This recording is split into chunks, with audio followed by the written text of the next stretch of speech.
Buenas tardes. Les damos la bienvenida a la actividad de hoy en conmemoración del 80 aniversario del Instituto Geográfico Universitario. En esta tarde vamos a tener un panel acerca de la cartografía en el proceso de clasificación de la vegetación. Los estudios de uso y de cobertura vegetal son estudios sumamente importantes, no solo en la caracterización ambiental, sino en la identificación de las distintas unidades del paisaje. En vista de eso, hoy vamos a tener una reflexión de varios investigadores, tanto académicos del sector de las ONGs y también del sector público.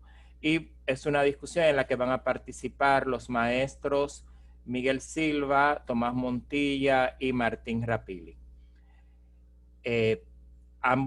Todos ellos trabajan básicamente. Miguel Silva y Martín Rapili son investigadores del Instituto Geográfico Universitario.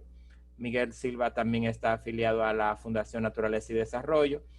Y el maestro Tomás Montilla es una persona que todos quienes estamos relacionados de una manera u otra con el sector ambiental en la República Dominicana conocemos a través de su trabajo en el Ministerio de Medio Ambiente y Recursos Naturales, por lo cual estamos muy honrados todos por la participación que van a tener estos técnicos y académicos con nosotros esta tarde. Para no entrar en más preámbulos, vamos a darle la palabra al maestro Martín Rapili, que es quien nos va a introducir en el tema. Le escuchamos, maestro Rapili, y asimismo usted puede igualmente presentarse. Sí, pues muchas gracias, Marco. Buenas tardes para todos. Como le decía el maestro Morales, mi nombre es Martín Rapili, profesor de la Escuela de Geografía y investigador del Instituto Geográfico Universitario. Un placer tenerlos a todos aquí hoy para este panel sobre la cartografía en el proceso de clasificación de la vegetación. Tengo que decirle que tengo un pequeño problema de conexión, lo que explica por qué no he puesto la cámara. Estoy usando la 4G y se me hace un poco difícil enviar y recibir datos. Pero bueno, esta presentación entonces contará con es un panel que cuenta con 3 presentaciones sobre la clasificación de la vegetación. ¿Por qué la clasificación de la vegetación? Obviamente tiene un gran interés en biología y en geografía en particular para todo lo que es ordenamiento territorial y zonificación. También para lo que tiene que ver con seguimiento a cambio de uso de cobertura, es decir, por ejemplo, los fenómenos de deforestación, de cambio de bosque a zona de aprovechamiento agrícola, y también todo lo que tiene que ver con como análisis de amenaza y riesgo. Es decir, que la información de tipo de bosque, su distribución en el espacio o la información de uso y cobertura del suelo, de forma general, es una información base para todos los análisis de inundación, deslizamiento y demás. Por eso la gran importancia de hacer ese tipo de análisis con frecuencia para ver los cambios de la evolución y con precisión, con la mayor precisión posible, porque luego muchos análisis tienen que ver con esa información base. La primera presentación que tendremos será realizada por Miguel Silva, quien se presentará más adelante. Sobre la clasificación en particular, el vínculo que hay entre la clasificación de ecosistema y el análisis de la vegetación. Es decir, que la vegetación nos sirve de indicador para ese propósito. Luego tendremos una presentación de Tomás Montilla, también se presentará sobre el levantamiento veraz de campo. Es decir, que cuando queremos hacer una clasificación y llegar a un mapa, por ejemplo, de uso y cobertura, la primera etapa, una etapa de mucha importancia, es recolectar información en terreno sobre las especies y el tipo justamente de uso y cobertura que vamos a encontrar. Eso sirve luego como área de muestreo para alimentar todo el proceso de clasificación de píxeles de imágenes satelitales. Entonces, después de terminar con Tomás, pasaremos a la clasificación de la imagen satelital usando el levantamiento de campo y la fotointerpretación para alimentar un algoritmo que va a procesar esas áreas de muestreo, que llamamos áreas de aprendizaje, y clasificar de la forma más correcta posible todos los píxeles de una imagen satelital, que pueden ser millones de píxeles. Bien. Entonces, vamos a empezar directamente con Miguel Silva, clasificación de la vegetación. Miguel, puede seguir. Buenas tardes, mi nombre es Miguel Silva. En cuanto al anfitrión me habilite compartir la pantalla, podré comenzar. Trabajo en la Fundación Naturaleza y Desarrollo. Tenemos un proyecto de investigación en consorcio con el Instituto Geográfico Universitario, que es la actualización del sistema de clasificación de la vegetación de la República Dominicana. Trabajamos en un equipo, somos parte de un equipo multidisciplinario, pero bastante enfocado en las áreas de biología y geografía, precisamente por la naturaleza del tema. Entonces, en cuanto, repito, me permitan compartir la pantalla con ustedes. Hace rato que ya está habilitado ya. Ok, gracias. Bien. Como les decía, esta es la presentación y clasificación de la vegetación. Esta primera parte de esta tarde es una especie de repaso, si se quiere así, de lo que es este tema y por qué, y para que puedan comprender la importancia y el alcance que tiene la cartografía en él. Bien, comenzaremos con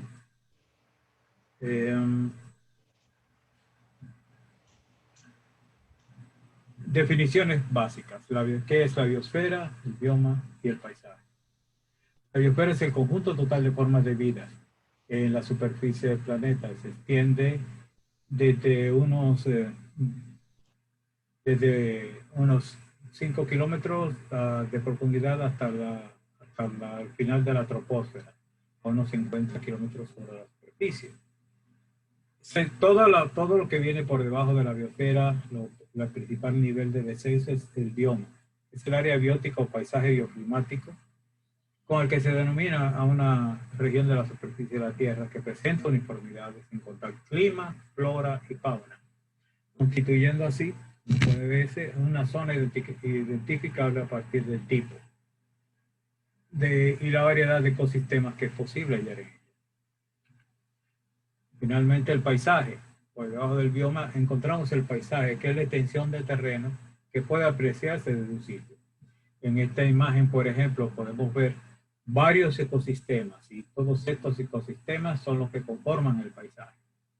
Podemos aquí la parte delantera de la imagen. Este es un ecosistema, acá debajo hay otro. El ambiente acuático es otro ecosistema y en las montañas tenemos 4 ecosistemas. En realidad tenemos 5 porque esta parte de acá es también otro ecosistema completamente distinto a todos los otros. Como pueden ver, un conjunto de ecosistemas conforman entonces un paisaje. Ahora bien, seguimos bajando en los niveles y entramos entonces al concepto de ecosistema. El ecosistema es el conjunto de especies en un área determinada que interactúan entre ellas mediante procesos como la depredación, el parasitismo, la competencia y la simbiosis. Aquí en esta definición, los puntos importantes es que es el conjunto de especies que conforman la parte viva o biocenosis con el ambiente abiótico. Esto es lo no vivo, el aire, el agua, el suelo. Los ecosistemas, como ya dijimos, están formados por el biotopo, la parte no viva y la biocenosis, que son los microorganismos y los macroorganismos, o a la flora y la fauna. Por el medio en que se encuentran, los ecosistemas pueden ser terrestres o acuáticos, y estos últimos, a su vez, pueden ser marinos o de agua dulce. Seguimos con nuestro repaso, los ámbitos. Atendiendo a la exposición al sol que tiene nuestro planeta, los ecosistemas se encuentran en los siguientes ámbitos: frígido o polar, por encima del paralelo 60. El templado, que se encuentra entre el paralelo 23 y el 66. Y el tropical, que se encuentra en el centro. Entre el ámbito tropical y el templado, sin embargo, está el ámbito subtropical o intertropical, que es donde nos encontramos nosotros como isla. Y entre el templado y el polar se encuentra el subpolar, que es una zona de fuertes vientos a gran altura y que son muy aprovechados para la navegación aérea. Los ecosistemas son denominados generalmente en función de sus rasgos más sobresalientes, tanto en el espacio como en el tiempo. Los rasgos más sobresalientes entonces que tenemos de un ecosistema son el clima y la vegetación. Hablemos rápidamente del clima. El clima es la síntesis de las condiciones meteorológicas en un lugar determinado y caracterizada por estadísticas a largo plazo. Cuando hablamos de características a largo plazo, estamos hablando de un periodo mínimo de 30 años de los elementos meteorológicos en dicho lugar. Esta es la definición que nos da la Organización Meteorológica Mundial, que es la autoridad en el tema de la identificación y estudio del clima. El clima entonces está compuesto por estas variables: la temperatura, la precipitación y la humedad. La humedad es un derivado, como ustedes ya se estarán imaginando, de la temperatura y la precipitación. De manera que, pero sin embargo, es importante porque el patrón de viento en sitios distintos con la misma temperatura y precipitación pueden tener una humedad diferente debido al patrón de vientos, patrón de circulación de vientos, y también a estos otros dos elementos que aparecen acá, que son la latitud y la altura. La latitud, como ya les dije, les mencioné, se refiere a los ámbitos: la zona tropical, la zona templada, la zona frígida o polar con sus subzonas. Y la altura depende de la densidad, es una relación que afecta a la densidad del aire. Y a la altura, a mayor altura es más fácil, que hay menos presión atmosférica y por lo tanto las moléculas de aire se mueven más fácilmente y la temperatura tiende a bajar. Esto que están viendo aquí, este gráfico, es el que se conoce como el nomograma de zonas de vida, aunque se le llamó originalmente así. El nomograma de zonas de vida desarrollado por Leslie Holdridge en el año 47 y completado en el año 67, 20 años después, es una de las mejores herramientas para la identificación de zonas climáticas, no ecosistemas, como erróneamente se le ha venido utilizando, sino para identificar zonas de clima, porque por la misma definición una zona de vida o zona climática agrupa a un conjunto de ecosistemas, ya no desde el punto de vista subjetivo del paisaje, sino desde el punto de vista objetivo de las características de temperatura, de precipitación, de humedad, de latitud y de altura. Es decir, lo bueno que tiene, lo ventajoso que tiene este enfoque es que en base a datos muy sencillos, como son la temperatura y precipitación que se encuentran en todas partes, es posible determinar el tipo de clima que existe en ese lugar y es válido para todo el planeta. Ahora bien, el otro componente o rasgo sobresaliente de los ecosistemas es la vegetación, que este es el rasgo más característico y más visible de la misma. La vegetación es la resultante de la acción de los factores ambientales sobre el conjunto interactuante de las especies que cohabitan en un espacio continuo. Refleja el clima, la naturaleza del suelo, la disponibilidad de agua y de nutrientes, así como los factores antrópicos y bióticos. De esta definición tan larga, es bueno que se nos queden los siguientes términos y conceptos, y por eso los voy a resaltar. En primer lugar, los factores ambientales. Ya los conocemos. La lluvia, la temperatura, la altura, la humedad, que actúa sobre el conjunto de las especies que se encuentran en ese espacio. Y con los cuales estos interactúan. Reflejan el clima. Recuerden, aquí la parte del espacio continuo hay que tomarlo en cuenta porque la vegetación tiene sus particularidades de cara a los ecosistemas.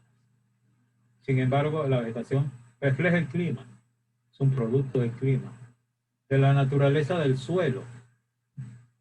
Podemos tener las mismas características climáticas, suelos diferentes, vegetaciones diferentes. La disponibilidad de agua, obviamente, y de nutrientes, así como, y esto de los nutrientes está muy relacionado al suelo principalmente, así como los factores antrópicos y bióticos que se han venido a incorporar. Los bióticos originalmente y por parte de la naturaleza conforman lo que se llama la vegetación natural. Sin embargo, cuando incorporamos en un territorio aquella vegetación que ha sido alterada por el hombre, esto en Europa es muy común, en Europa es prácticamente imposible encontrar un bosque natural. Sí, entonces tenemos que utilizar el término de la vegetación existente. Ahora bien, ¿cómo se clasifica la vegetación? Porque para comprender la vegetación es necesario establecer límites a los mismos. La vegetación en esto es lo que se utiliza. En esta imagen ustedes pueden ver diferentes tipos de vegetación, por lo cual lo que estamos viendo es un paisaje. Aquí tenemos un tipo de vegetación o ecosistema, otro tipo de vegetación, otro tipo por acá, otro tipo por acá. Este de esta área y el de esta área son el mismo. Y como pueden darse cuenta, lo que se está utilizando es el rasgo más característico de un ecosistema, más digamos obvio de un ecosistema, es la vegetación.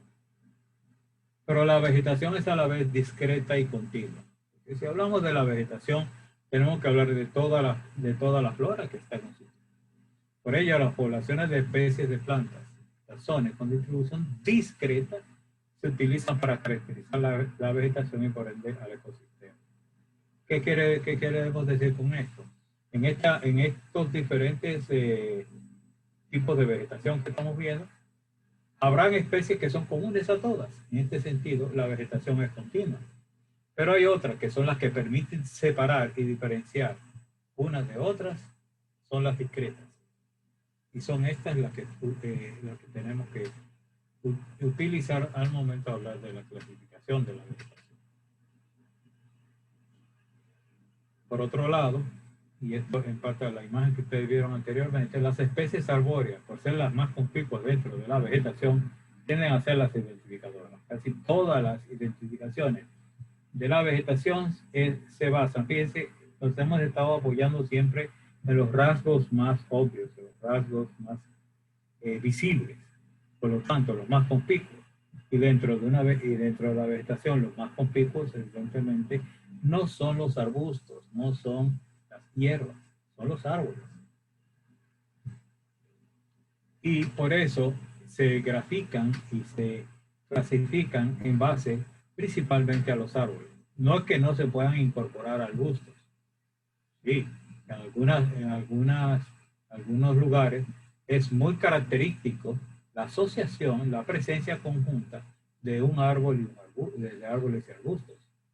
pero como lo más visible es esto, son los árboles los que se ven más de lejos, pues se utilizan para ello. Esto permite hablar de los bosques, que es un constructo, es una construcción que se ha hecho precisamente para poder hablar de la vegetación que caracterizan a ecosistemas o poblaciones que son especies de poblaciones arbóreas presentes en ese lugar. También permite además hablar de las asociaciones, porque como les mencioné, varias especies tienden a aparecer juntas en diferentes lugares. ¿A qué se debe esto? A una razón muy sencilla. A estas especies, que sean de diferentes familias, de diferentes taxones, de diferentes grupos, responden a las limitaciones del clima y el suelo de manera similar.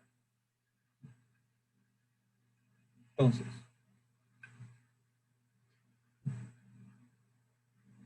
si ya sabemos cómo que un ecosistema lo vamos a identificar en función de su rasgo más característico, más visible, que realmente es la vegetación, más que el clima. El clima no se ve, el clima se siente, pero la vegetación es obvio, está a la vista.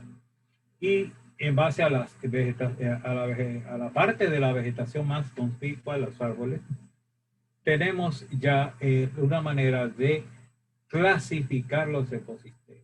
Por ejemplo, existe el bosque,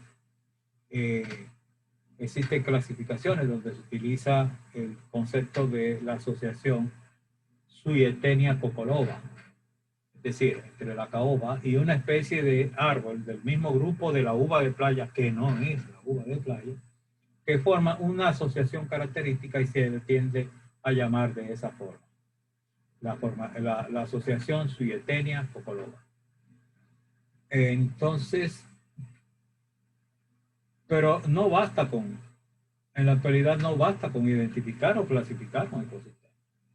Ese es el primer paso. Luego tenemos que ver dónde está,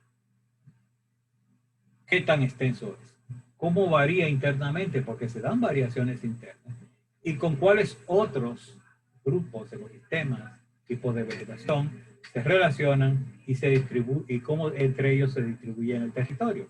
En esto evidentemente influye el suelo, influye la disponibilidad del agua y los factores climáticos.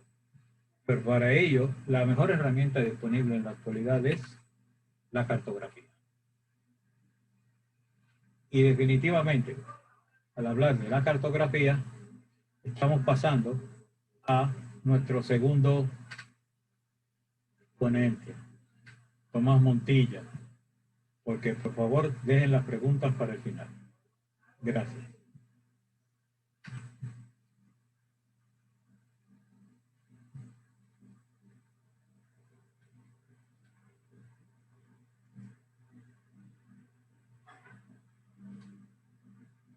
Martín.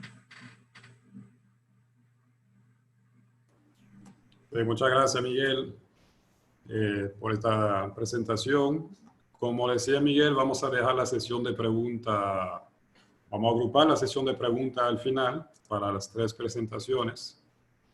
Y por ahora entonces vamos a seguir con el tema de Tomás Montilla sobre el levantamiento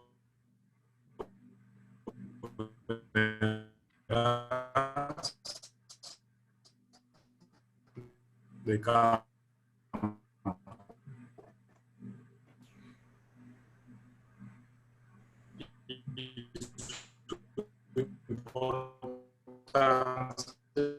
para la clasificación de la vegetación.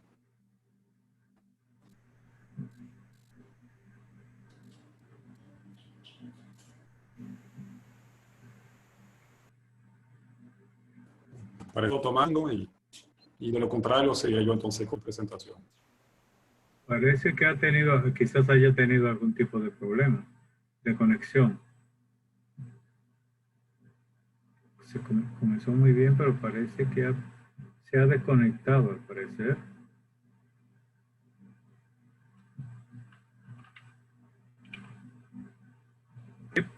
Parece que se desconectó. Tomás, por favor, conecta tu micrófono.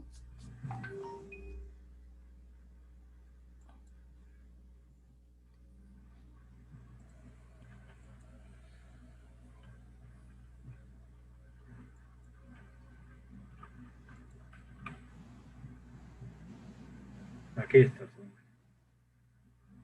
Tomás, esperamos por ti.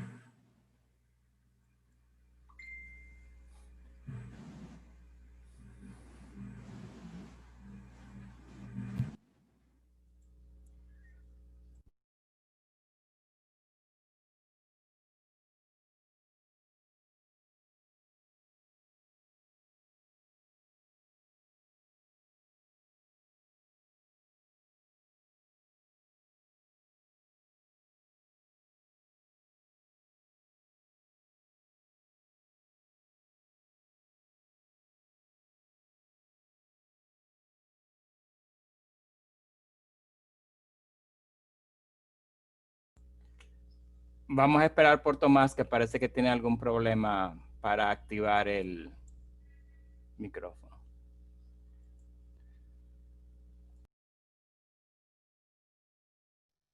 Saludos, ¿me oyen? Ya te escuchamos. ¿Escuchan? ¿Me escuchan? Escuchamos.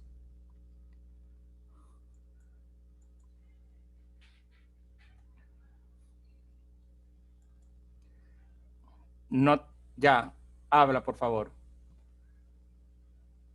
Miguel Silva, Miguel Silva, que me va a ¿Me escuchan? asistir con la presentación.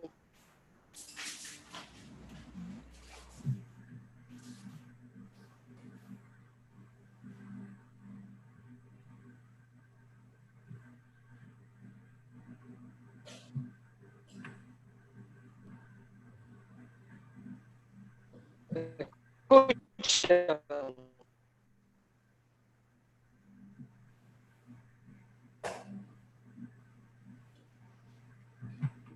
¿Escuchan? Te escuchamos, Tomás, entrecortado.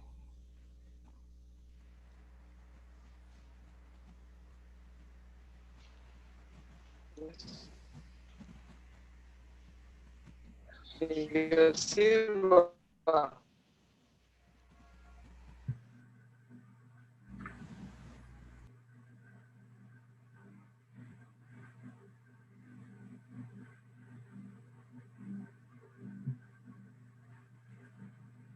Aló. Te escuchamos, Tomás. Escuchan.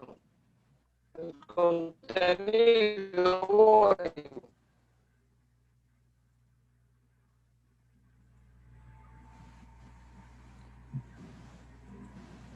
Pero sabes si me está escuchando. ¿Me escuchan? Ok. Ahora, De lo que es la compilación, la importancia de las imágenes. ¿No me escuchan? ¿Mm? te escuchamos. Sí. Estoy definiendo el contenido de la presentación. Quiero saber si me están escuchando. Sí. Sí, te escuchamos. Ok, perfecto. La parte de la resolución espacial de la imagen, de la importancia, el levantamiento y o validación de campo, y las recientes innovaciones que hay en los levantamientos de campo lógica, o sea, para la renovación de trabajo. Ujú.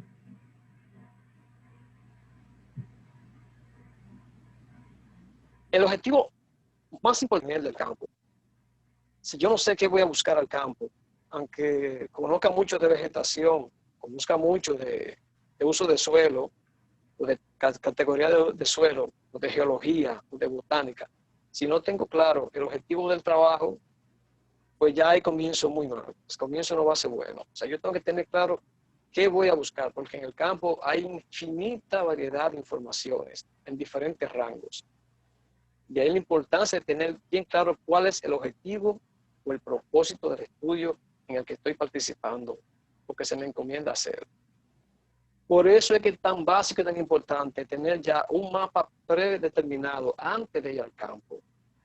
Eso es muy importante siempre. No me voy al campo a la ciega, solo con la teoría, sino ya con una muestra de qué se quiere plasmar en un mapa, o qué se quiero tener del estudio que voy a elaborar. Eso es importantísimo.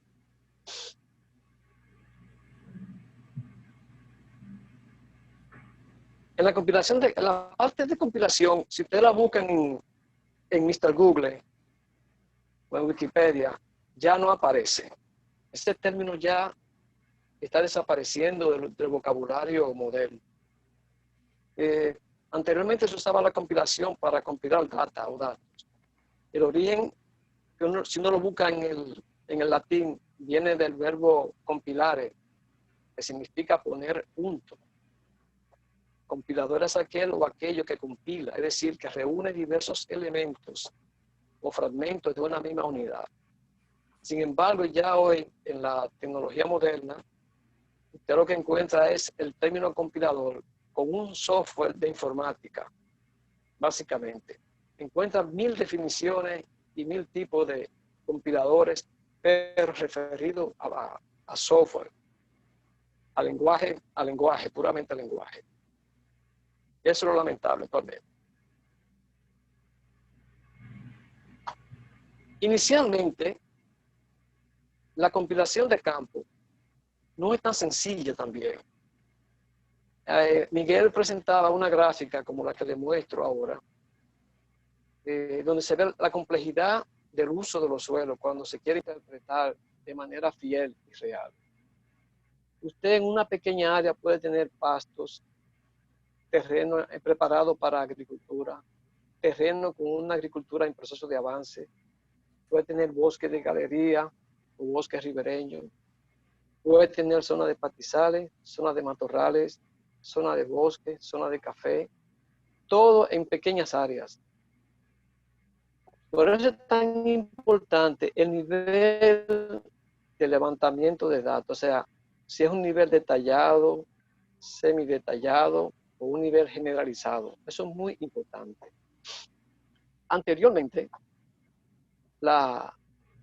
los sistemas de plasmar o de hacer su trabajo eran más que nada generalizados, porque no teníamos una disponibilidad de imágenes que nos permitieran trabajar con niveles de detalle. Habían dos formas básicas. Una era poniéndole un material transparente a la foto aérea y en él dibujar a mano los diferentes elementos que podíamos distinguir en la fotografía. Claro, siempre referido al objetivo del trabajo.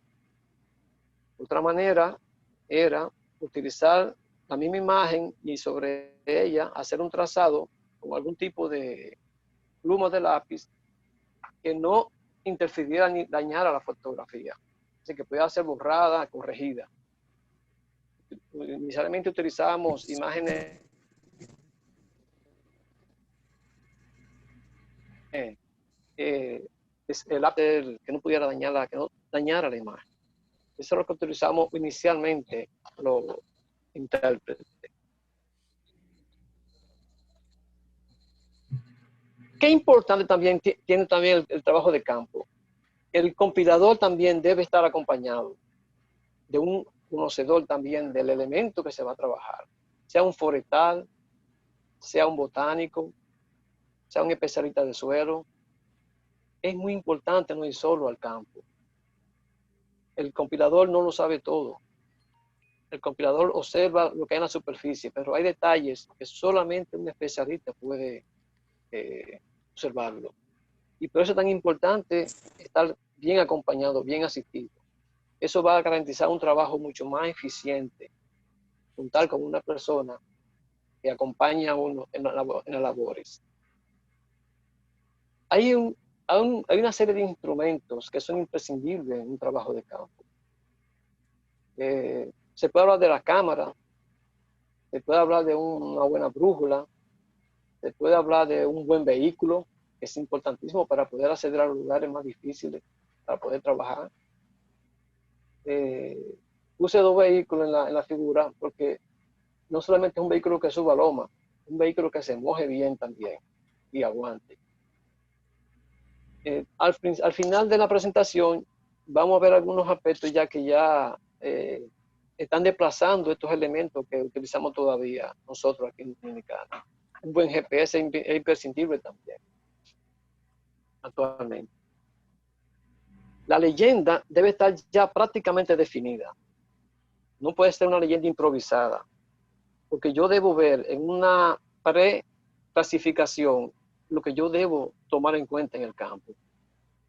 Esta tiene 23 clases. Esta fue una que utilizamos recientemente en el año 2012 para un trabajo de uso y cobertura de suelo. Se hizo esa leyenda basada en las posibilidades que nos daban las imágenes de discriminar diferentes tipos de uso y cobertura de suelo. Por eso se hizo tan detallada.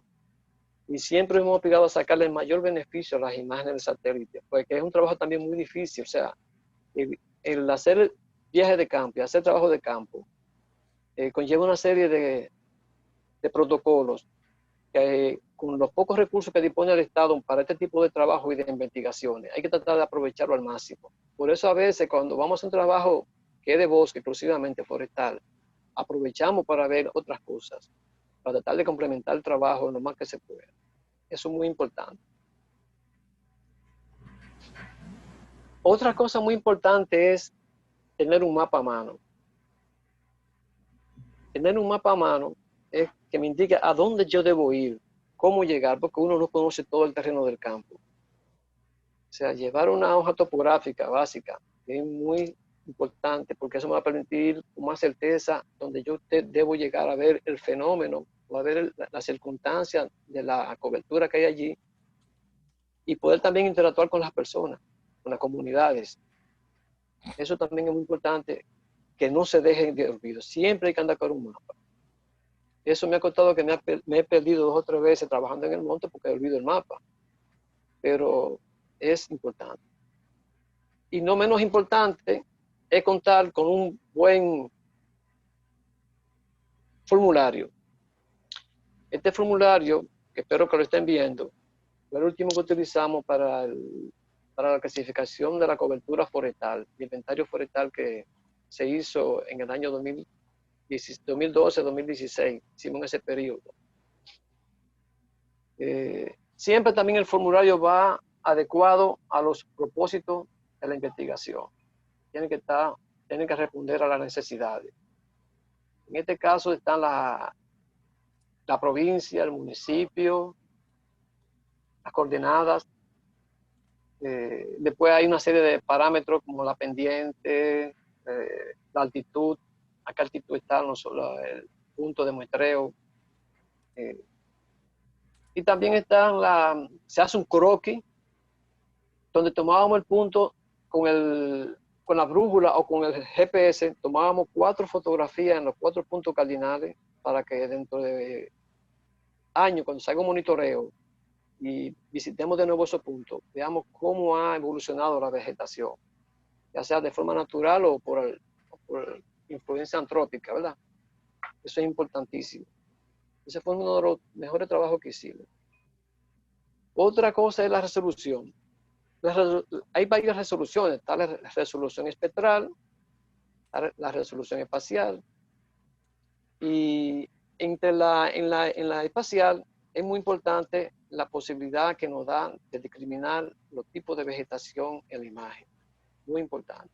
Porque basado en eso que yo debo hacer el trabajo de campo. Si la imagen es de Landsat, que es de 30 metros de píxeles, 30 metros por 30 metros son 900 metros. ¿Qué indica eso? Que cualquier objeto que mida 800 metros no me va a aparecer en la imagen. Puede ser una vivienda o varias viviendas, no me van a aparecer en la imagen de satélite. Entonces, de nada me sirve levantar datos pequeños. Estoy trabajando con imágenes Landsat porque no la voy a ver en el trabajo. Las imágenes, por ejemplo, de Aster y de 15 metros, también tiene sus particularidades, pero nosotros utilizamos en el trabajo, el último trabajo que hicimos, imágenes de rapidez, que ya no existe la empresa, que eran de 5 metros. Esto nos permitía un buen rango de clasificación. Ahora, ¿qué sucede? Llegó un aliado muy importante a comienzo de este siglo, que fueron las imágenes de Google Earth, que al principio tenían sus dificultades, pero que son imágenes de alta resolución espacial. pues ya no permiten hasta contar árboles, uno por uno, cuando están separados, por supuesto. Estas imágenes vinieron a ayudarnos mucho en el trabajo de campo y ha sido todo un éxito para las labores de evaluaciones. Sobre todo que nos permiten comparar. Ya tenemos imágenes del 2004, 2002, 2006, que ya podemos hacer comparaciones con imágenes del 2012, del 2019, del 2018 y ver cómo han evolucionado algunos ecosistemas de trato arbóreo. Incluso de humedales también nos ha permitido hacer evaluaciones muy puntuales realmente. No se ha hecho un trabajo intenso a ese nivel todavía. Esto también se repite. Esta es otra imagen que donde nos indica cómo influyen la resolución espacial en un mismo lugar. Aquí se juntan, esto no es un mosaico, esto está natural en la parte de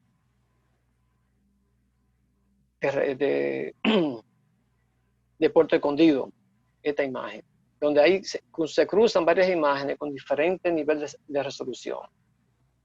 Entonces, la que está en la parte superior izquierda es la de mejor resolución, por supuesto, donde usted puede distinguir los puntos donde se ven los árboles, inclusive, los caminos, las propiedades, los linderos, se pueden ver perfectamente ahí.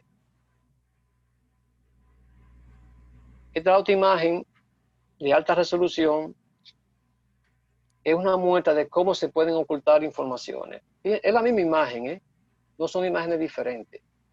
Lo único que permite ampliarla a un nivel. Esto en los Haitises, donde vemos en las dos primeras de arriba que lo que se ve es pasto con algunos árboles. Pero cuando amplío me encuentro que hay una plantación de frutal, que en este caso es aguacate, dentro de los Haitises. Yo nunca iba a encontrar esa plantación con una imagen de baja resolución. Yo todo lo iba a poner como simplemente pasto o bosque. Eso para que ustedes tengan una idea de la importancia. Esta es una imagen de Google Earth, la ayuda que nos están dando actualmente. Aquí tengo una comparación entre una imagen Landsat y una imagen de 5 metros, o sea, de RapidAid. Fíjense la diferencia que hay, cómo se ve la nitidez. Aquí hay un truco. En la imagen de la derecha me da una pista de que cuando se tomó esa imagen, la vegetación estaba húmeda. En esa imagen de Landsat. Uno busca a veces la fecha de la imagen, a ver si coincide con los periodos de lluvia del país y puede tener una idea de si estaba muy seco o estaba muy húmedo, o estaba posiblemente húmedo. Son posibilidades siempre porque llueve todo el año en cualquier lugar aquí. Por eso que se ve un poquito tan diferente. No son de la misma fecha las imágenes, se ve un poquito diferente ambas, pero yo diría que esa imagen de Landsat, ahí si no había llovido ese mismo día, en la semana había caído algún chubasco de agua. Está bastante cerrada, bastante oscura la vegetación.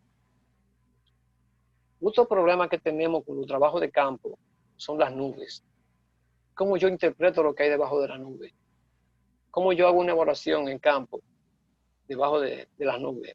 Es bastante difícil. Actualmente con la posibilidad de que da Google Earth, yo puedo utilizar a veces imagen del mismo año o del año siguiente.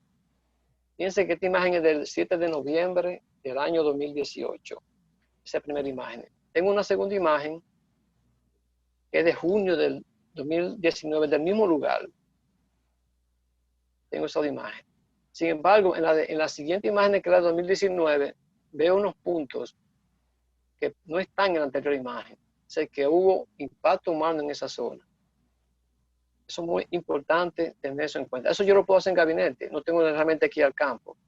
Pero se permite tener una idea de cómo anda la cosa en determinados lugares del país.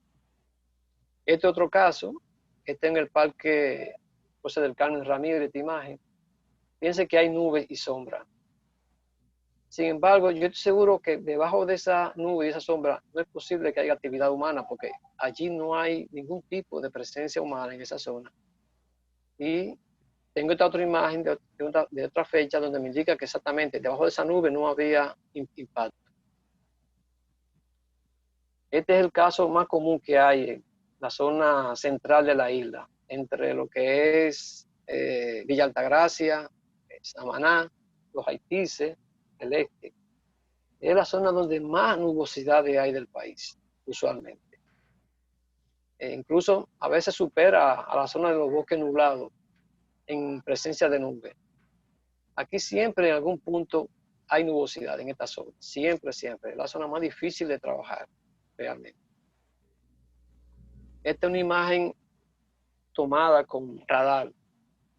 El problema de estas imágenes para el trabajo de campo es que solamente me da dos opciones básicamente. Fíjense que hay dos tonalidades. Un color rosado que tiende a la oscuridad, a lo oscuro, que es la zona húmeda.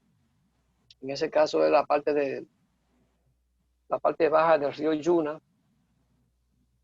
Y las zonas urbanas también que se notan con bastante claridad por la reflectancia. Después están todas las zonas verdes que corresponden a la zona de vegetación. Pero que no todo lo verde es bosque realmente. Y no todas las cosas de color de claro son ciudades ni son parte de agricultura. Pero como son imágenes de radar, no tienen ni una sola nube. Para algunas cosas sirven, pero para otras realmente son un problema este tipo de imágenes. Esta imagen le corresponde a Martín en su próxima presentación. Es un procedimiento no muy viejo que se está utilizando de hacer la segmentación a la imagen de acuerdo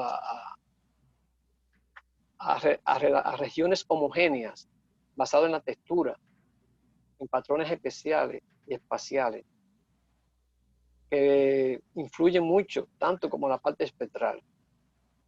Eso lo hacen automáticamente, hay varios niveles de hacer segmentación. Esto a mí todavía no me gusta mucho, porque es que la máquina hace algo que a veces no tiene lógica en esto. Ustedes ven, hay separaciones de algunos polígonos que usted no le ve razón de ser, pero ella le ve la razón. Entonces a veces eso es un poquito complejo realmente, pero ayuda. Este tipo de segmentaciones ayudan un poquito realmente hasta ahora.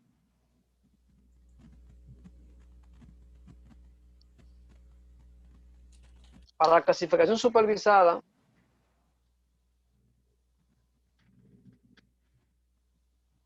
que es un elemento del que hablaba Martín también, está también estos muestreos que se hacen de pequeños polígonos de áreas bastante bien definidas por la vegetación. Con esto es que uno va a enseñar a la computadora, que le va a decir, el color verde es matorral. Donde quiera que tú veas este tipo de reflectancia o de valor espectral, indícame que es matorral. El azul es pasto, por ejemplo.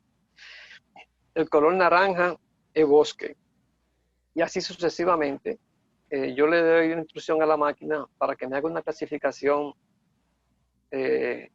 con inducción humana, o sea, hecha por inducción del hombre, para que ella haga lo que a mí me convenga y no lo que ella quiera, como hizo con la imagen segmentada.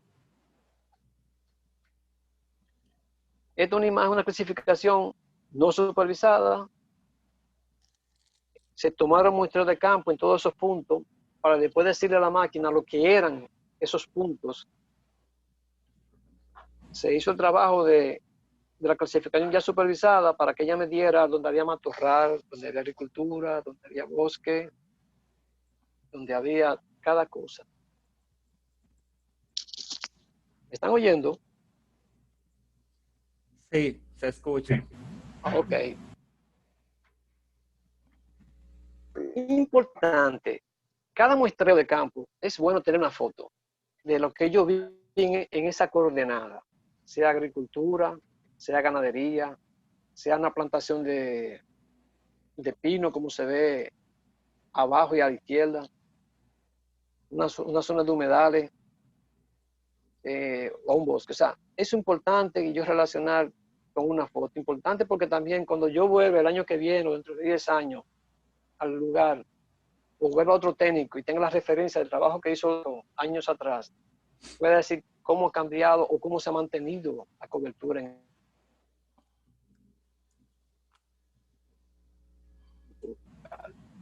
otra cosa importantísima que hicimos también con los técnicos de agricultura, con el mapa,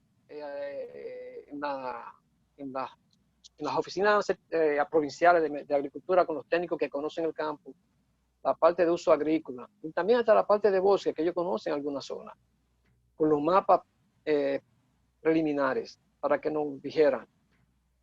Y eso ayudó mucho al último trabajo que se hizo.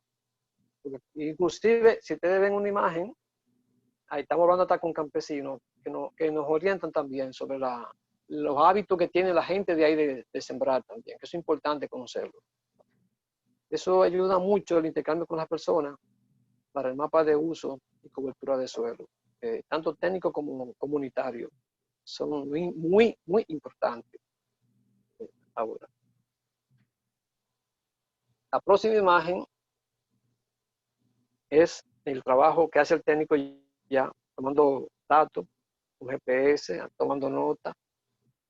Eso ya está a punto de pasar a la historia con la nueva tecnología, pero eso es hasta ahora lo que hemos hecho, tomando información de campo, muestreo de suelo, todo siempre con el GPS, tomando las coordenadas de los lugares, siempre. Esta es una zona de Montecristi también que ha sido poco visitada por los técnicos.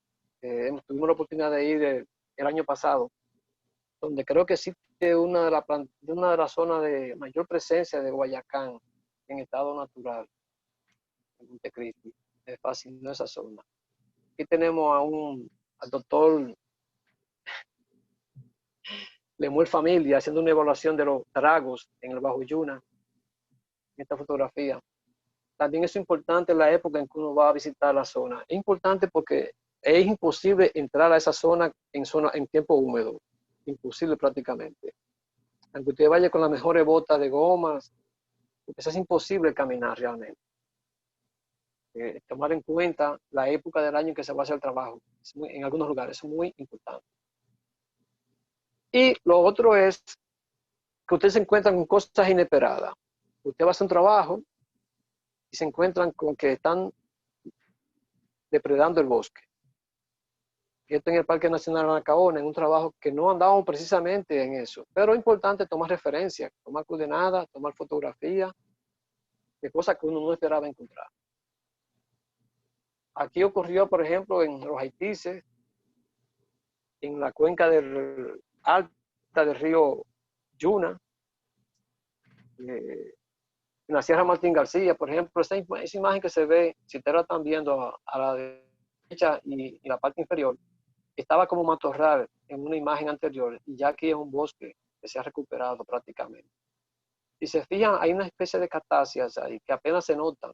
Ya los árboles la han prácticamente ocultado en esa zona. O sea, no todo negativo, por supuesto. Encontramos cosas positivas en zonas que uno usualmente no visita. Otra zona de Drago que anteriormente tenía más árboles, más densidad. Vemos que ahora hay ganadería en la zona. Si ustedes ven, esos que están ahí, esos son canales de agua que se hacen para drenar la zona.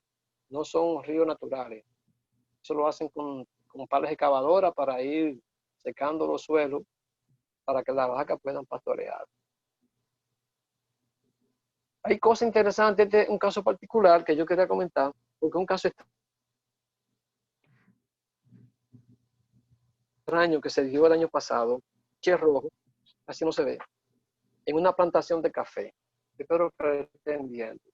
Ese señor pasa de los 90 años y él se empeñó, porque él desde jovencito, él ha trabajado esa tierra y quería proteger un bosque que está ahí en su propiedad. Pero él decide ya al final de sus años repartir la tierra entre sus hijos. Y él se comunica con la Oficina de Medio Ambiente de Pedernales porque él quiere darle ese bosque a medio ambiente para que lo proteja, para que sus hijos, después que él se muera, no lo tumben, porque ellos han querido tumbarlo y él se ha negado siempre. Y fue necesario hacer un viaje para tomar coordenadas y hacer un plano para proteger un pequeño, no un bosque grande, pero él tenía eso, se le metió eso en su cabeza. Esta es la zona que visitamos, vista desde una imagen de Google Earth, la parte verde, más o menos la parte del bosque, si ustedes lo están viendo, ojalá lo estén viendo, y la otra, la parte del cafetal, que se va a dejar fuera de lo que va a protegerse. Eso fue un caso que inaudito para nosotros como técnicos, de que no habíamos visto ejemplos como ese. Él estuvo muy feliz. Yo espero realmente que los hijos protejan el bosque. Pero también el medio ambiente tiene que hacer su papel en esa zona. Quizás no poniendo un guardaparque, pero sí haciendo visita periódica a la zona, que pudiera ayudar. Este otro trabajo que hicimos también el año pasado, y es que por primera vez, con la imagen de detalle que tiene Google Earth, estamos ya discriminando, o sea, distinguiendo ya en la copa de los árboles. Hay dos nombres en el mapa cartográfico. Loma Pelada, es una cuenca alta del río Mao. Fíjense la cantidad de manacla que hay ahí. Todos esos puntitos de colores claros que se ven entre la latifoliada son manaclares. Y por primera vez ya estamos pudiendo separar dentro de un mismo bosque latifoliada especies de árboles. Eso no se había hecho nunca. Eso es factible ahora hacerlo. Estamos viendo ver cómo la computadora puede después hacer eso por sí sola. A través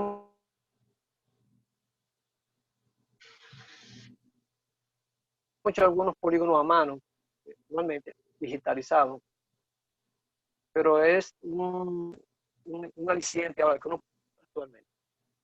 Este otro bosque, donde hay una alta presencia del famoso palo de viento, Titilupaná, que son unos árboles que se ven con un color también verde claro, latifoliado. Al fondo queda la loma de Florentino y la loma Nalga de Mar, vista desde el este, de la parte este. Uno la ve desde la parte norte y desde la parte de la frontera. Aquí la estamos viendo desde la zona este de la cordillera central. La loma se llama Sierra de Mocha, donde estábamos tomando la coordenada y haciendo el trabajo. Este es un trabajo que se hizo también de la validación del mapa ya listo, terminado, la Sierra de Bauruco. Estoy cruzando de Puerto Escondido a los arroyos de la Sierra de Bauruco, evaluando el mapa, verificando que todo estuviera bien.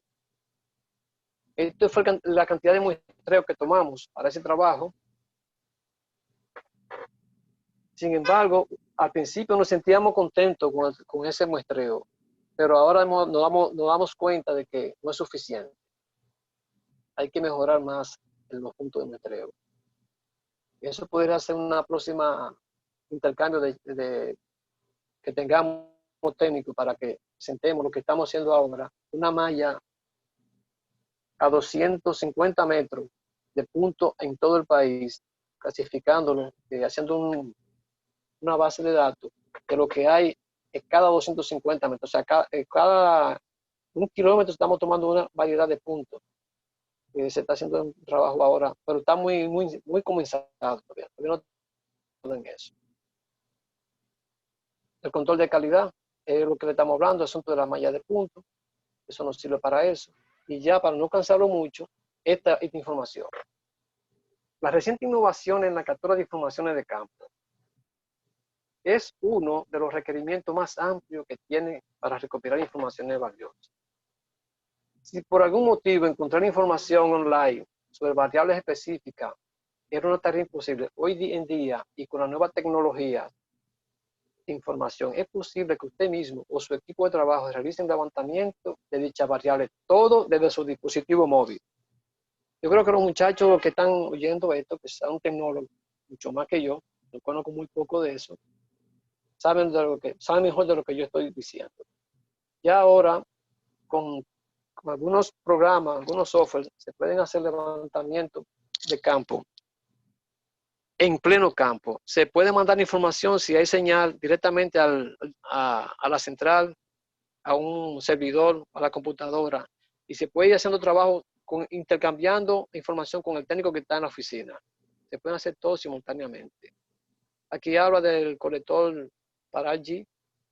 Es una aplicación que tiene gran potencial en la captura de información utilizando mapas o GPS. Esto permite el descargue de mapas y zonas de trabajo sin conexión, captura de puntos, líneas, áreas y datos relacionados, recopilación de información en formulario basado en el mapa y realizar seguimiento a los lugares visitados. Todo eso con un dispositivo móvil. Estamos planteando ya en los próximos trabajos que se hagan, ya disponer esta tecnología, pero todavía no hemos hecho nada al respecto. Pero hay deseo de hacer esta prueba. Los famosos formularios inteligentes, también en dispositivos móviles, se puede ir llenando el formulario en el campo. Ya lo hemos hecho con laptop en el campo, hemos ido llenando con señal de internet, hemos hecho algunos trabajos muy puntuales, vamos llenando, vamos con el mapa, con la imagen y el mapa ya moviéndonos, si hay internet, y en la laptop vamos anotando lo que vamos viendo. Es fascinante, esto lo hemos hecho ya en algunos lugares, pero todavía todo el país no tiene internet, ese es el gran problema que tenemos. Bueno, señores, esta es mi última diapositiva, y que solemos decir muchas veces que vamos al campo, pero hay que tener mucho cuidado en el campo. Mucho cuidado, sobre todo cuando uno camina, sobre todo donde uno pisa. Porque hay que respetar la vida del ser humano que nos rodea y de los seres humanos que no nos rodean. O sea, es muy importante eso. Ahí dejo las preguntas que me dijeron que para el final, y con esto concluyo. Yo espero que me hayan entendido. He tratado de ser lo más explícito posible y con esto concluyo. Cambio y fuera. Muchas gracias, Tomás. Muchas gracias. Espero que me escuchen bien. ¿Me escuchan? Sí. Sí, ok. La mala noticia es que yo pierdo conexión cada 5 minutos. La buena es tenerlo por 10 segundos, así que lo haremos así por fácil. Gracias, Tomás. Tomás, ya lo vieron, tiene muchísima experiencia en recolección de datos en terreno. Tuve la suerte de poder hacer un proceso de clasificación con el apoyo de Tomás. Y anduvimos todo el sur del país. Y créame que con Tomás empezamos tempranito y terminamos, duramos hasta la noche. Pero bueno recuerdo. Voy a compartir ahora mi pantalla.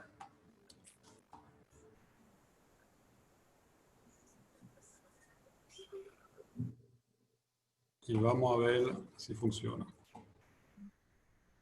¿Lo pueden ver en mi pantalla? Sí, se ve. ¿No la ven? Okay. Perfecto, se ve perfecto. Sí, se ve bien, maestro, se ve bien. Ok, entonces seguimos con la agenda.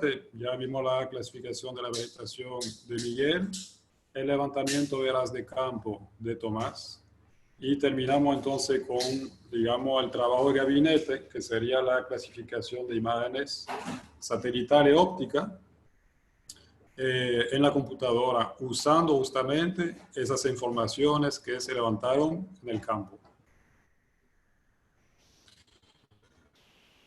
¿Qué queremos hacer entonces? Pasar de una imagen satelital óptica o una fotografía aérea con varias bandas, veremos qué son esas bandas, a típicamente un mapa de uso y cobertura, una capa que luego podemos procesar en un sistema de información gráfica y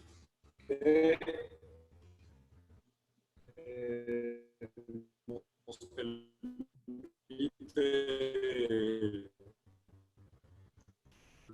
luego hacer el análisis, como contamos, de gestión de riesgo, de amenaza, de ordenamiento territorial, etc. Para poder hablar de clasificación de imagen satelital, primeramente tenemos que explicar cómo se forma una imagen satelital.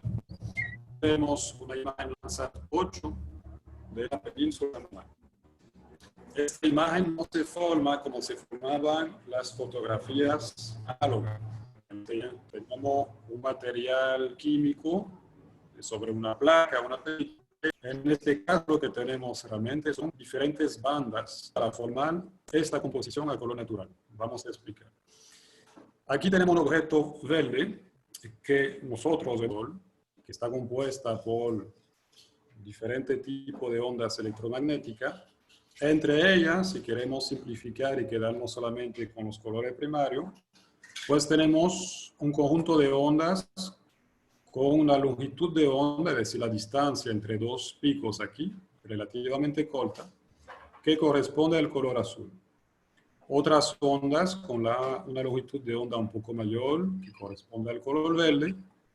Y por último, terminamos aquí con la longitud de onda mayor, aquí, que nos da el color rojo. Nuestros ojos son sensibles a esa variación de longitud de onda o de frecuencia. ¿Qué sucede con este objeto? Pues este objeto, por su composición química, también por, digamos, su forma a nivel micro, va a reaccionar de diferente manera frente a esos colores, esa luz emitida por el sol. Y en particular, en este ejemplo, absorbe la luz azul, absorbe la luz roja y refleja solamente la luz verde. Por eso es que nos aparece verde. Y para el sensor del satélite, de la misma manera, va a tener una fuerte intensidad de luz verde. Bien. Ese comportamiento frente a la luz incidente, es la firma espectral de este objeto. Decir que este objeto reacciona de esta manera cuando recibe la luz solar. Absorbe una parte, refleja otra parte. Bien. Eso es interesante para nosotros porque cada objeto tiene su propia firma espectral, lo que nos permite entonces reconocer los objetos dentro de la imagen, separarlos y reconocerlos.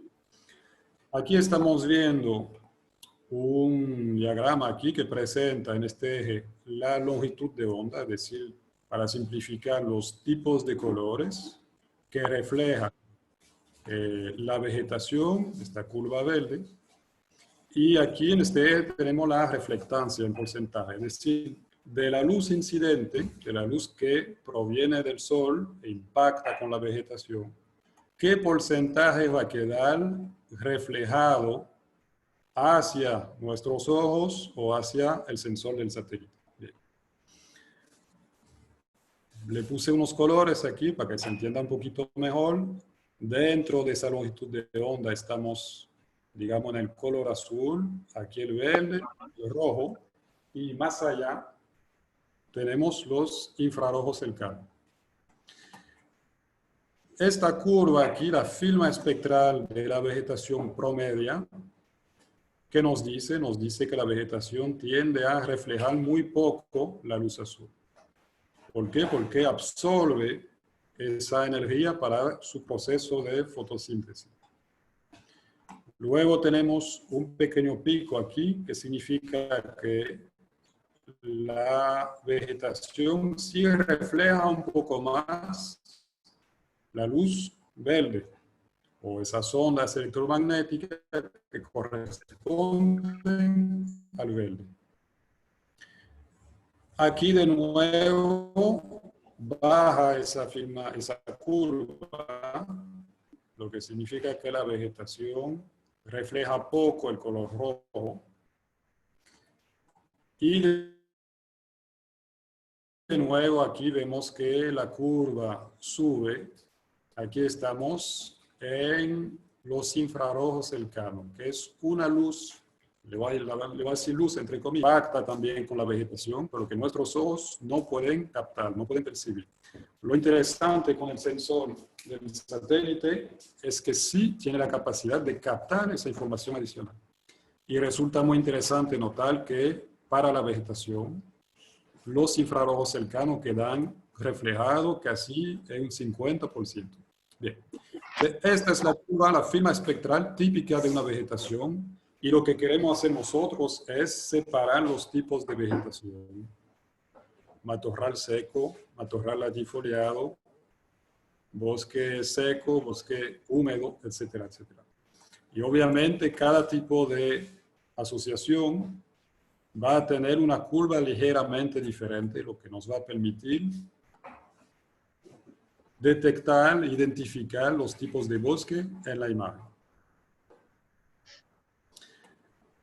¿Qué vamos a hacer entonces con el satélite? Pues el sensor del satélite está construido de tal manera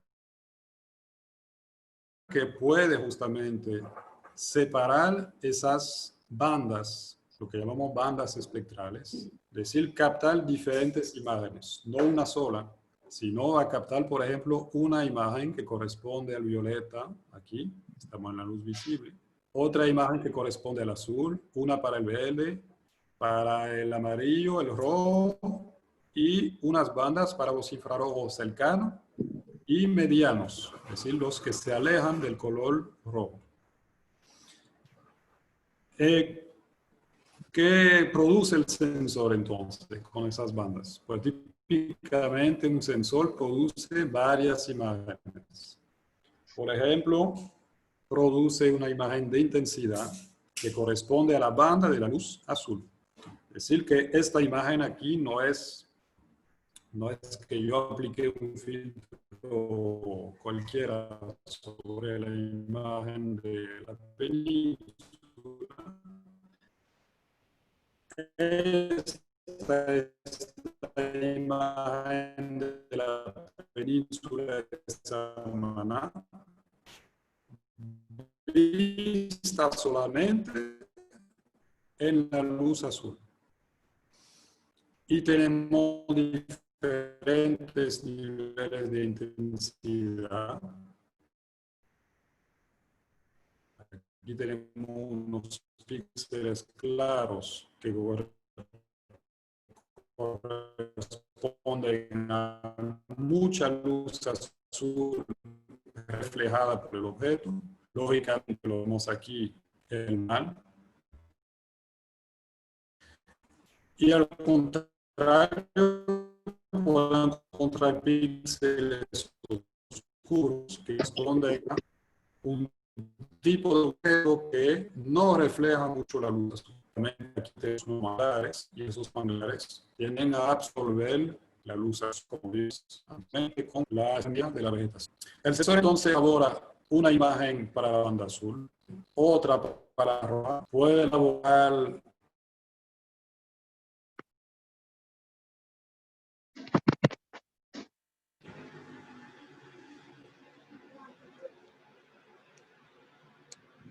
bueno, ya volví. ¿Me escuchan bien? Sí. ¿Sí? Ok. Entonces, no sé cuál se perdieron, pero bueno. Como les decía, entonces, el sensor va a elaborar Es una conferencia para del Instituto Geográfico la banda roja y puede sobre ir más allá, imágenes de puede elaborar satélites imágenes para hacer un estudio de la distribución de la vegetación. infrarrojos cercanos, por ejemplo. Por favor, cierre su micrófono. Es decir, que Creo que esté cerrado.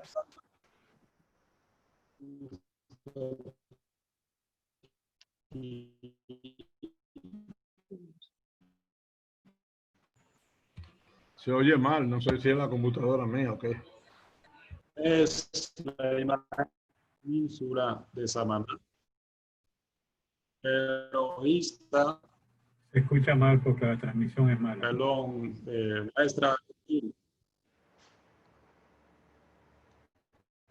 es la imagen de la península de Samaná, pero vista desde los infrarrojos cercanos que fueron reflejados.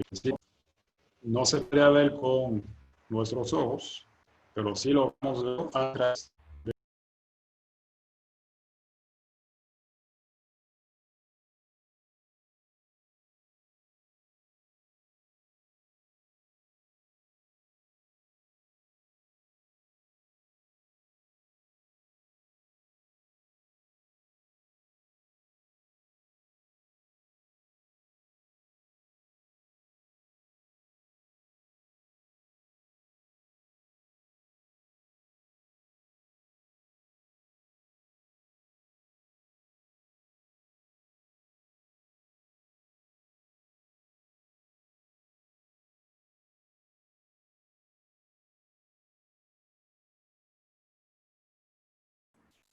Bueno, voy a hacer otro intento. A ver si el internet se porta bien conmigo. ¿Me escuchan? Ahora mejor que antes. Ahí está mejor. Se escucha un poco mejor, profesor.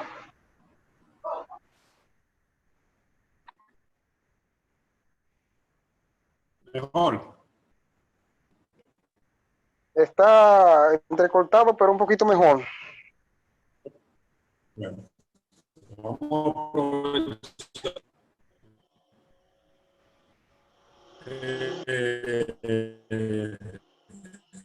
la buena voluntad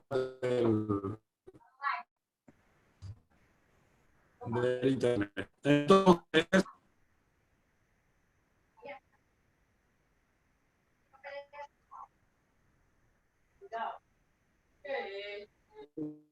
okay.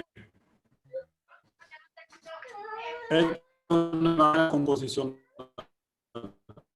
natural que se forma en base a Déjame una pastilla, espérate, ahora que esas tres bandas. Y la roja. Más rápido. ¿Qué hay real? La imagen de infrarrojo. Agárralo bien.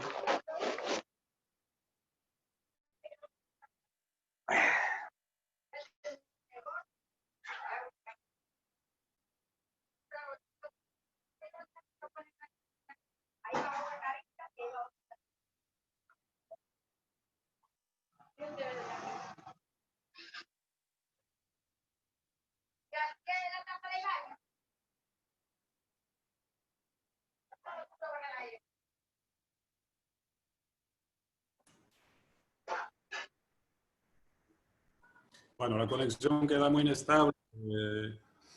Vamos a hacer un último intento y si no funciona, grabaré mi presentación, la subiré a YouTube y les enviaré el enlace, que creo que así sería será la mejor solución, ¿no? Entonces, vamos a tratar de seguir lo que le comentaba, que detrás de cada píxel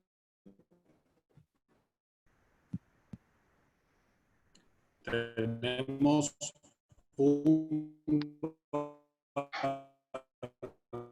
valor que llamamos conteo digital, que se puede relacionar con la intensidad.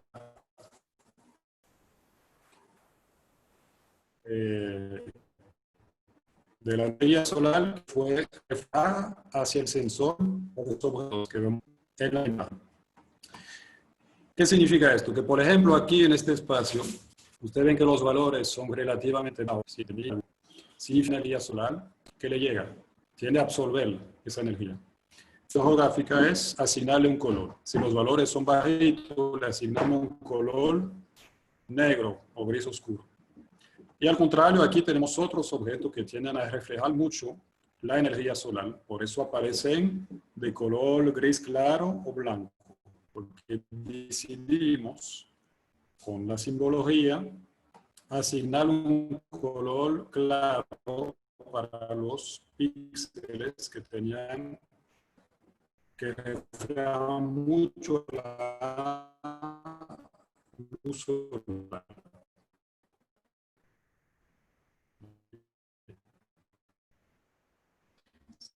Así es que se construye una imagen satelital, lo que vemos en pantalla. Realmente tenemos un valor de intensidad y ese valor va a mudar y tenemos la imagen satelital. Cuando hacemos la clasificación, entonces, clasificar, agrupar los píxeles de una imagen en función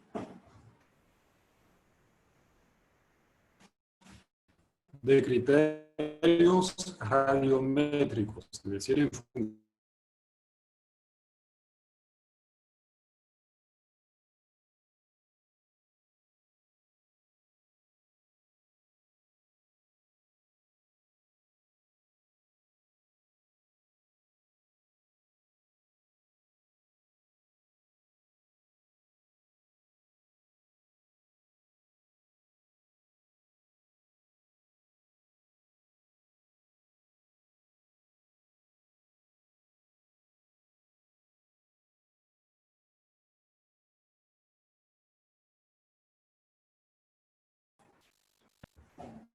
Bueno, señores,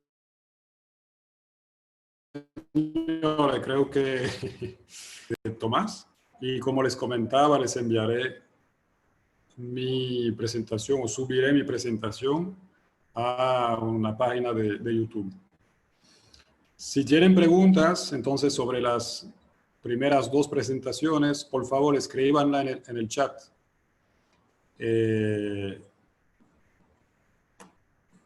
Para leerla y darle la oportunidad a Tomás y a Miguel de responder.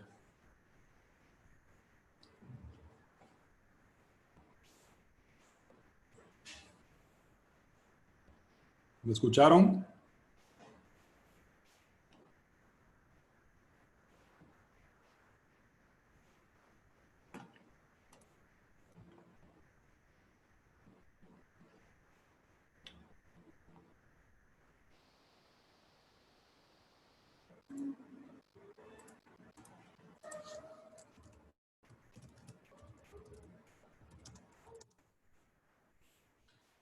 Bueno, lo estoy escribiendo. Le decía que subiré mi presentación a YouTube porque el internet definitivamente no nos ayuda.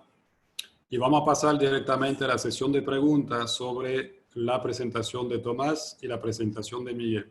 Si tienen preguntas, por favor, escríbanla en el chat.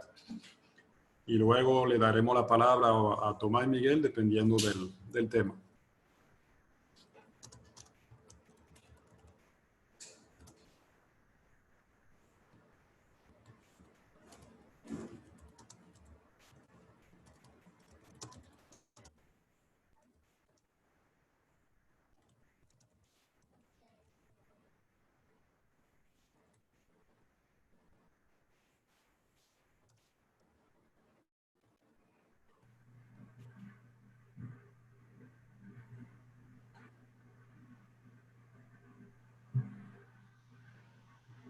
Bueno, vamos a empezar con esta primera pregunta de Gelson Vega.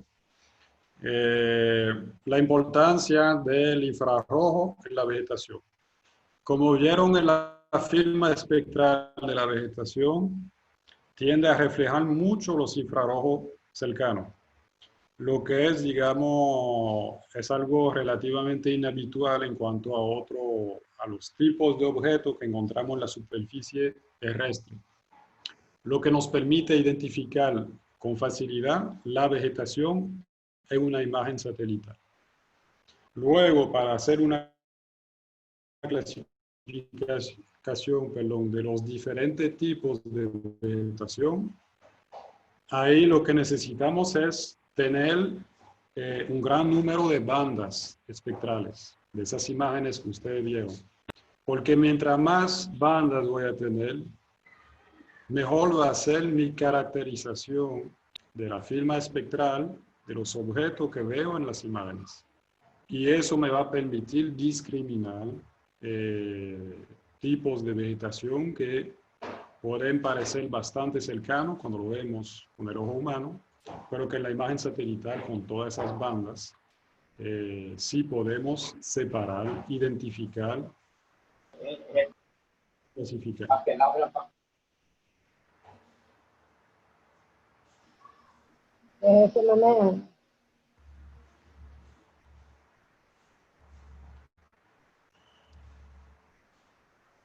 No sé si me escucharon bien. Si hay más preguntas, pueden seguir. Martín, si me permites agregar un pequeño detalle a eso que has dicho del infrarrojo. Sí, sí, claro. El color cercano del infrarrojo cercano, que es el rojo es el color más cercano al rojo en el espectro, también suele indicar la salud del bosque. Entre más intensos son los colores cercanos al infrarrojo, significa que la cobertura vegetal es más densa y por lo tanto el bosque se asume que tiene una buena situación de salud. Si es en una zona, estos colores cercanos al infrarrojo están muy débiles, pobremente representados. Es de esperarse que la vegetación no esté en las mejores condiciones posibles.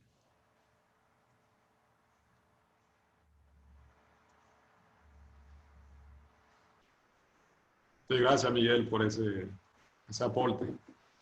Tomás, si quiere agregar algo. No, no te escuchamos, Tomás. Tiene el micrófono apagado.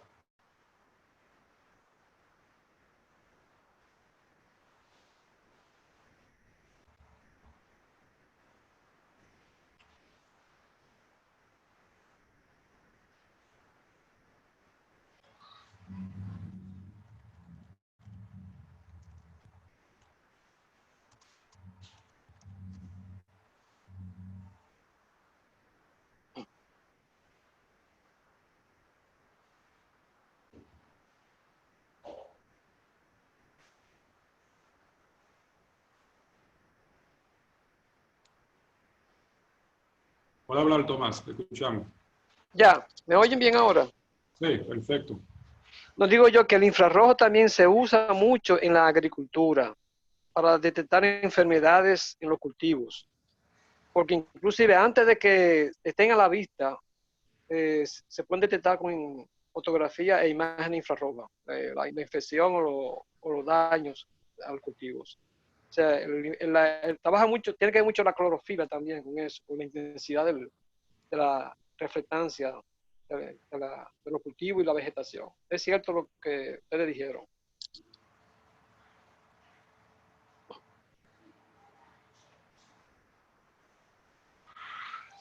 Sí, perfecto. Lo que pasa es que una vegetación de un tipo cualquiera, por ejemplo, un bosque húmedo, tiende a tener una firma espectral conocida, ¿no?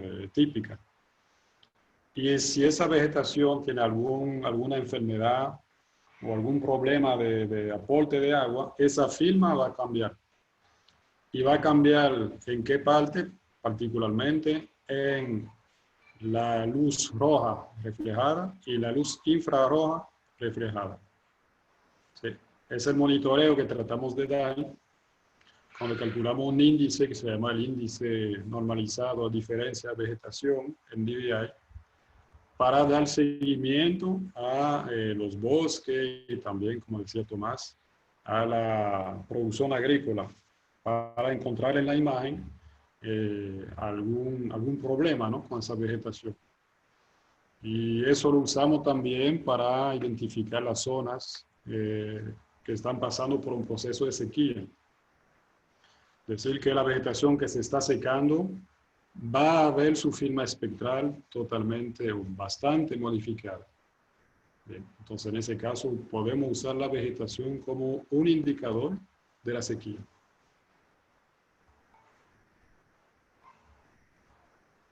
Pueden seguir haciendo preguntas por el chat.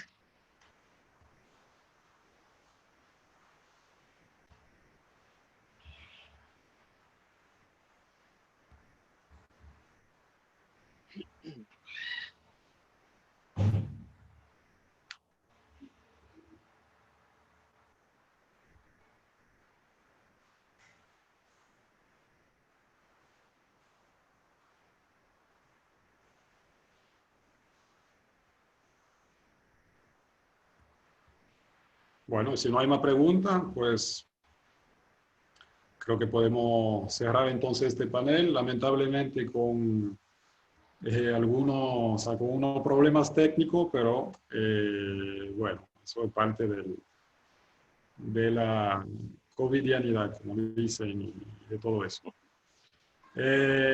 No sé si Tomás y Miguel quieren dar unas palabras antes de cerrar. Bueno, por mi parte quiero dar las gracias a todos los participantes por la paciencia que nos han tenido debido a los problemas de la conexión. De todas formas, y también por la atención prestada a nuestras presentaciones. Particularmente pueden conseguir, a mí me pueden contactar a través del Instituto Geográfico Universitario o a través de mi correo electrónico. No lo he publicado, pero con mucho gusto se lo paso ahora en el chat.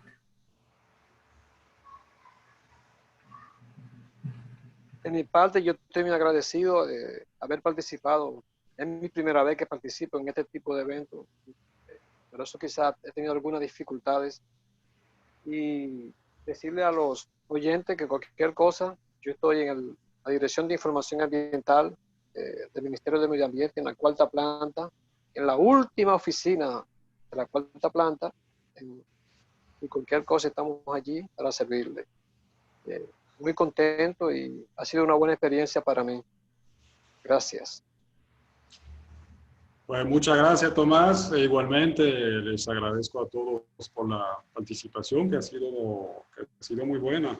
De nuevo, lamentar mucho de que no pudimos completar esta presentación, pero bueno, yo, como les decía, le pasaré el enlace de YouTube al maestro Morales, y a través del IGU pues les llegará ese enlace para ver el video. Gracias a todos, y igualmente estoy disponible en la Escuela de Ciencias Geográficas y en el Instituto Geográfico Universitario. Ahí estamos a la orden. Y feliz resto de la tarde para todos.